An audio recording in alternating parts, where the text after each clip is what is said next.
ఇంత మంచి సినిమా కళ్యాణ్ గారి వాళ్ళు చేయగలిగాం. కళ్యాణ్ గారు తీసుకొచ్చింది మీరే కదండి. కాదు సార్, అంటే టు బి ఫ్రాంక్ అంటే మేము ఉత్తి పిండి తీసుకొచ్చాము, కళ్యాణ్ గారు దాన్ని రుబ్బి చేసి అది చేసి మంచి చపాతీ తయారు చేశారు. సో అండ్ తమ్మిరాజు గారు sir, first of all Kalyan గారి తర్వాత I'm very very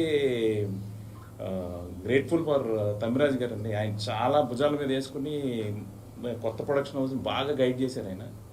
and at the same time Santosh చాలా మంచి ట్రైలర్ కట్స్ అయి ఇచ్చాడు. అండ్ శ్రీకాంత్ మిశ్రా అండి చాలా చాలా మంచి డైలాగ్స్ రాశాడు. తర్వాత మా ప్రదీప్ మంచి ఇండస్ట్రీకి ఇప్పుడే రాసి పెట్టుకోండి, చాలా పెద్ద కమర్షియల్ డైరెక్టర్ వచ్చాడు. అండ్ ఆల్రెడీ మొదలు పెట్టేసాడంట. ఆలోచనలో ఉన్నాడు. అందుకే మనం వెళ్ళిపోతున్నాం కదా, ఆ కథ ఏంటి అని.